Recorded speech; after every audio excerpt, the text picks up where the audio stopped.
Assalamualaikum warahmatullahi wabarakatuh. Perkenalkan, nama saya Susan Erawati dengan NIM 19060062. Saya merupakan mahasiswa di jurusan Ilmu Ekonomi, Fakultas Ekonomi Universitas Negeri Padang. Dalam video kali ini, saya akan membahas tentang ekonomi politik kelembagaan lanjutan dari pertemuan minggu kemarin, di mana submateri pada minggu ini adalah kepemilikan dan efisiensi ekonomi, yang kedua institusi dan perekonomian, dan ketiga kelembagaan dan transaksi, dan yang terakhir adalah ekonomi politik kelembagaan dan kebijakan publik. Pertama, kita akan bahas tentang kepemilikan dan efisiensi ekonomi. Pendefinisian, pengalokasian, dan pelindungan tentang hak kepemilikan adalah salah satu isu yang paling rumit yang harus dipecahkan oleh setiap masyarakat, bagaimanapun caranya. Dalam proses pendefinisikan hak-hak kepemilikan, sistem ekonomi harus membuat dua keputusan yang saling terkait, yaitu yang pertama untuk memutuskan distribusi kekayaan, siapa yang semestinya berhak memiliki sumber-sumber ekonomi. Yang kedua, merujuk pada fungsi alokatif hak-hak kepemilikan yang memberikan insentif pada pembuat keputusan di dalam sistem ekonomi. Yang pertama yaitu kita akan bahas tentang jenis-jenis kepemilikan. Bomley mencatat 4 jenis kepemilikan, yaitu yang pertama milik negara, yang kedua milik bersama, dan yang ketiga yaitu milik privat, dan yang keempat bukan milik siapa-siapa. Dari keempat jenis kepemilikan tersebut, hanya kepemilikan oleh privat yang bisa dikonsumsi secara eksklusif dan bisa ditransfer pada orang lain. Sedangkan sumber daya milik negara dan milik bersama tidak bisa dieksklusifkan pengonsumsiannya pada orang-orang tertentu saja. Kelemahan kepemilikan melalui warisan. Sebagian besar kekayaan bersama pada awalnya diperoleh melalui kelaziman. Siapa yang lebih dulu dia yang berhak, dan melalui warisan dari nenek moyang. Namun kepemilikan warisan ini memiliki kelemahan, yaitu warisan yang diperoleh turun-temurun dipernyatakan keabsahannya karena batasan-batasan akunnya kurang jelas.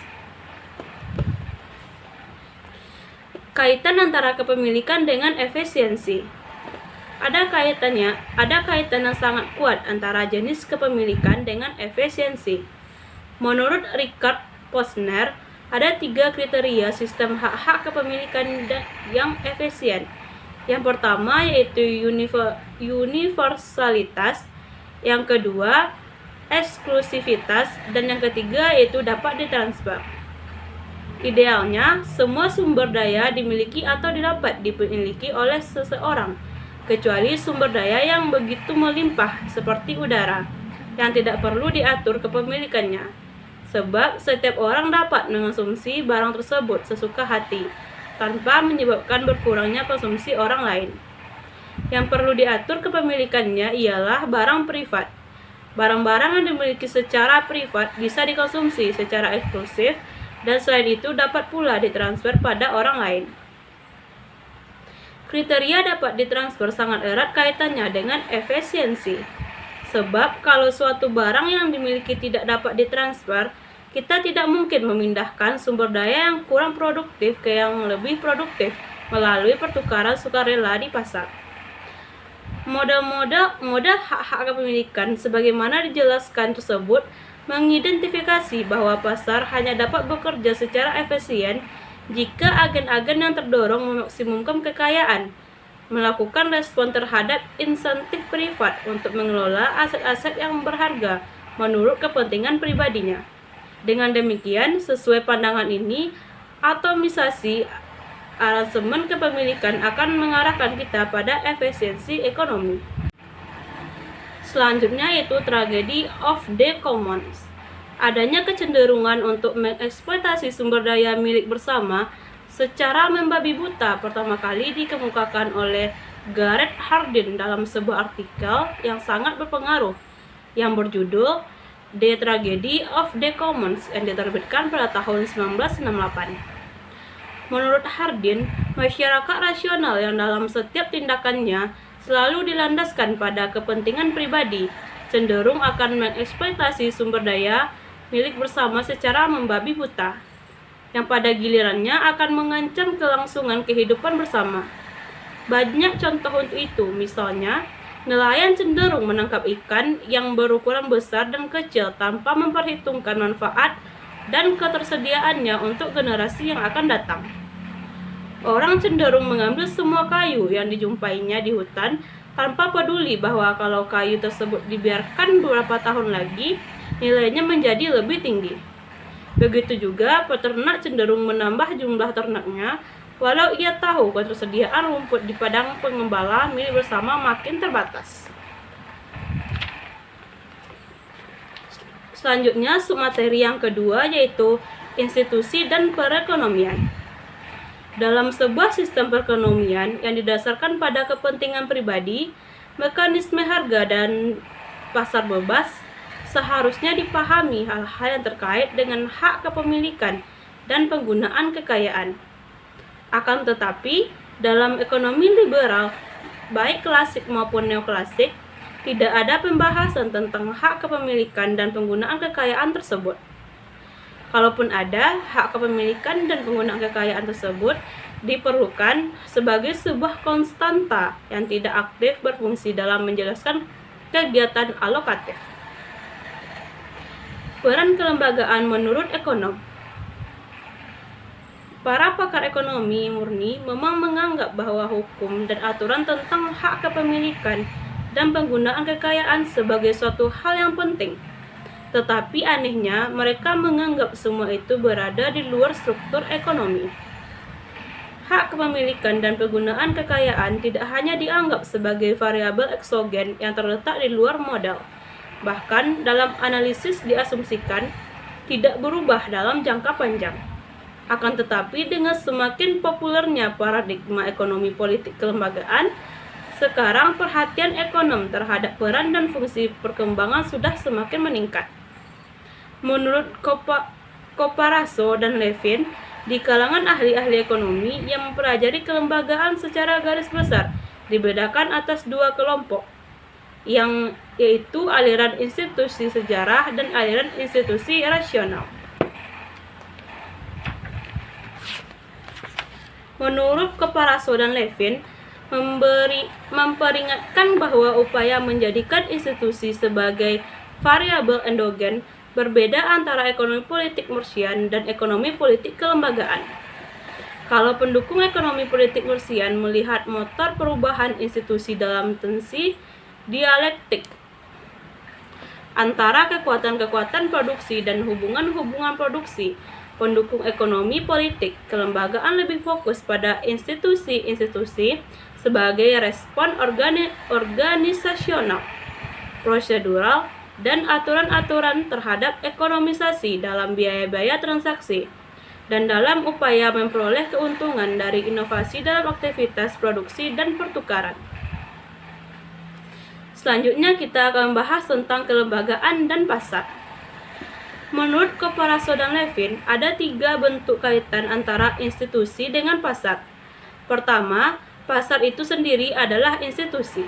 Yang kedua, institusi biasanya membatasi ruang lingkup pertukaran pasar. Yang ketiga, institusi-institusi politik bisa dimanfaatkan untuk mengubah insentif yang mendasari pertukaran pasar. Pasar sebagai sebuah institusi berproses. Di sini, pasar adalah sebagai arena tak terstruktur, di mana segala sesuatu berlangsung. Walaupun pasar merupakan arena tak terstruktur, inti dari pasar adalah keteraturan, keterprediksian, kestabilan, dan keandalan. Karena alasan di atas, Bromley lebih suka mendefinisikan pasar sebagai medium yang teratur untuk pertukaran aliran manfaat di masa yang akan datang. Lebih lanjut, Bromley menjelaskan bahwa pasar dilihat sebagai proses di mana kontrol atas aliran pendapatan di masa yang akan datang, yang akan ditransfer di antara partisipan tidak mesti berlangsung di suatu lokasi tertentu. Pasar juga mesti mempertukarkan sesuatu yang nyata atau dapat terlihat fiksinya. Yang paling penting ialah bahwa pasar terkait dengan perubahan-perubahan dalam kepemilikan dan kontrol terhadap aliran pendapatan dan biaya-biaya di masa yang akan. Materi yang ketiga yaitu kelembagaan dan transaksi. Menurut Bromley, ada dua jenis transaksi dalam masyarakat, yaitu transaksi komoditas dan transaksi kelembagaan. Sebagian besar teori ekonomi terkait dengan hubungan komoditas yaitu tentang pembelian dan penjualan barang-barang dan jasa. Dominan aktivitas ekonomi ini disebut transaksi komoditas. Dominan kedua aktivitas ekonomi adalah tentang keteraturan, struktur, stabilitas, dan keterprediksian dari proses pasar yang teratur lewat mana komoditas bergerak. Dalam domain kedua ini ada transaksi-transaksi atas aturan-aturan main yang oleh Bromley disebut dengan transaksi-transaksi institusional. Peran penting transaksi institusional. Menurut Bromley, transaksi-transaksi institusional adalah suatu struktur institusi yang mendefinisikan perekonomian sebagai sebuah perangkat hubungan-hubungan yang tertata. Peran transaksi-transaksi institusional ini sangat penting, sebab adalah transaksi-transaksi kelembagaan yang menentukan struktur aransemen kelembagaan tertentu yang membatasi domain transaksi-transaksi komoditas.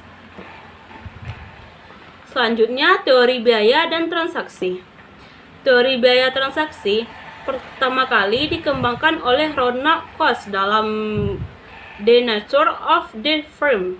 Teori ini dikembangkan lebih lanjut dalam The Problem of Social Cost yang diterbitkan pada tahun 1960.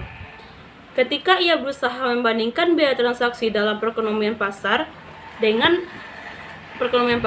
perekonomian yang serba diatur oleh komando. Atas jasanya mengembangkan metodologi biaya transaksi dan hak kepemilikan dalam struktur kelembagaan dan kebekerjaan perekonomian, Ronald Coase menerima hadiah Nobel Ekonomi pada tahun 1991. Menurut Coase, dalam aktivitas ekonomi ada dua jenis biaya yang dapat didefinisikan, yaitu biaya-biaya yang terkait dengan produksi dan distribusi fisik, dan yang kedua, biaya-biaya yang diperlukan untuk pertukaran atau transaksi. Secara konseptual, ini berarti bahwa biaya total tidak hanya ditentukan oleh penjumlahan biaya produksi yang ditentukan teknologi dan input yang digunakan, melainkan juga biaya yang diperlukan untuk bertransaksi yang ditentukan oleh pengurangan dan institusional yang ada. Selanjutnya yaitu biaya transaksi dan informasi asimetris. Dalam analisis ekonomi klasik, komoditas diasumsikan homogen. Jumlah pembeli maupun penjual banyak. Pertukaran terjadi secara instan atau seketika. Dan informasi sehubungan dengan komoditas dan nilai tukarnya sempurna. Atas dasar asumsi seperti ini, kaum klasik mengklaim bahwa mekanisme pasar merupakan alat alokasi yang lengkap dan sempurna bagi kedua belah pihak, yaitu konsumen dan produsen, untuk mencapai tujuan masing-masing. Mereka kurang sadar bahwa ekonomi pasar persaingan sempurna tidak tercipta dengan sendirinya, tetapi memerlukan prasyarat tegaknya suatu institusi yang mengatur pola interaksi beberapa aktor dalam suatu arena transaksi yang disepakati. Jika peraturan institusional yang ada tidak mampu mengelola pola interaksi semua aktor ekonomi dengan baik, biaya-biaya transaksi dipastikan menjadi lebih tinggi. Kelembagaan menentukan transaksi sekaligus mengatur kelompok atau agen ekonomi untuk mewujudkan kontrol kolektif terhadap transaksi. Kelembagaan dan aransemen kelembagaan yang efisien dapat menurunkan biaya transaksi secara signifikan. Hal ini hanya bisa dapat dengan menciptakan aturan main yang disepakati bersama oleh perilaku-perilaku ekonomi dalam dunia bisnis. Orang yang memiliki informasi dapat mengeksploitasi kepemilikan atau informasi tersebut untuk mengejar kepentingan dan keuntungan pribadi maupun kelompok. Yang menjadi pertanyaan sekarang, siapa saja pihak-pihak yang berpotensi memiliki informasi lebih banyak? Dalam dunia bisnis, perusahaan-perusahaan besar umumnya tidak memiliki informasi lebih banyak lewat R&D, Research and Development. Sedangkan dalam dunia politik, yang paling potensial memiliki informasi lebih banyak adalah birokrat dan aparat. Karena memang merekalah yang merencanakan berbagai kebijakan publik. Selanjutnya, ekonomi politik, kelembagaan, dan kebijakan publik. Perekonomian tidak bisa hanya diserahkan pada produsen dan konsumen yang berinteraksi sama lain lewat mekanisme pasar. Di sana-sini diperlukan adanya campur tangan pemerintah untuk mekanisme pasar tidak bekerja dengan sempurna. Menurut Arifin dan Rachibi, penelusuran yang mendalam tentang ekonomi politik kelembagaan biasanya didekati dengan format dan pola hubungan antara swasta, masyarakat, organisasi buruh, partai politik, pemerintah, lembaga konsumen, dan sebagainya. Dengan demikian, pembahasan ekonomi politik kelembagaan jelas terkait erat dengan kebijakan publik. Mulai dari proses perencanaan, perumusan, sistem organisasi, dan implementasi kebijakan publik. Kebijakan publik sendiri dengan transaksi institusional yang mendefinisikan kembali domain pilihan keputusan. Lebih jelas, transaksi institusional adalah sebuah kelas tentang perilaku ekonomi sehubungan dengan pengaturan kelembagaan. Dan dengan demikian juga terkait dengan perangkat-perangkat pilihan yang membatasi area pilihan bagi agen-agen yang memaksimumkan kepuasan individu. Dalam hal ini, 4 jenis transaksi institusional yang menentukan domain pilihan keputusan pelaku-pelaku ekonomi, yaitu yang pertama terkait dengan hal-hal di mana perubahan institusi akan meningkatkan efisiensi produktif ekonomi. Kedua, terkait dengan hal-hal di mana distribusi pendapatan secara sengaja ditingkatkan apapun alasannya. Yang ketiga, terkait dengan relokasi kesempatan ekonomi. Dan yang keempat, terkait dengan restribusi keuntungan ekonomi. Selanjutnya yaitu hakikat barang dan jasa. Untuk mengetahui hakikat barang dan jasa yang hendak dianalisis, apakah bersifat privat atau publik, perlu diketahui karakteristik barang atau jasa itu sendiri. Karakteristik barang dan jasa bisa dilihat dari ekskludibilitas dan rivalitas. Ekskludibilitas bisa dilihat dari kemampuan penyediaan barang dan jasa untuk mengeksklud atau mengeluarkan mereka yang tidak membayar untuk ikut mengonsumsi barang dan jasa tersebut. Jika ekskludibilitas tinggi, maka mekanisme pasar dapat bekerja dengan baik, tetapi jika ekskludibilitas rendah, maka mekanisme pasar tidak akan berfungsi sehingga diperlukan campur tangan pemerintah. Di sisi lain, rivalitas dilihat dari kondisi apakah jika ada seseorang mengonsumsi suatu barang, maka ketersediaan barang itu tersebut untuk dikonsumsi orang lain menjadi berkurang. Rivalitas tinggi untuk konsumsi individu dan rivalitas rendah jika konsumsi bersama menjadi mungkin. Selanjutnya yaitu hierarki kebijakan publik. Adanya beberapa hal yang menyebabkan pasar tidak bekerja semestinya mengisyaratkan perlunya campur tangan pemerintah, terutama yang menyangkut kebijakan publik. Lewat campur tangan pemerintah, mekanisme koordinasi penyediaan barang-barang dan jasa dilaksanakan melalui hierarki yang dilakukan berdasarkan perintah dan kontrol oleh pemegang otoritas dan kewenangan. Salah satu model yang sering digunakan dalam analisis ekonomi politik aliran kelembagaan adalah model hierarki kebijakan publik. Dalam model hierarki kebijakan publik digunakan preposisi bahwa perubahan aransemen kelembagaan sangat berhubungan dengan hakikat model dan analisis kebijakan publik.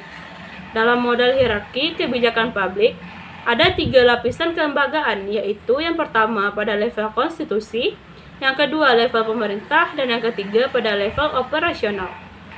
Sehubungan dengan 3 lapisan kelembagaan di atas, juga ada 3 tingkatan kebijakan publik, yaitu tingkatan kebijakan, yang kedua tingkatan organisasi, institusi atau aturan main, dan yang ketiga yaitu tingkatan implementasi untuk evaluasi atau umpan balik.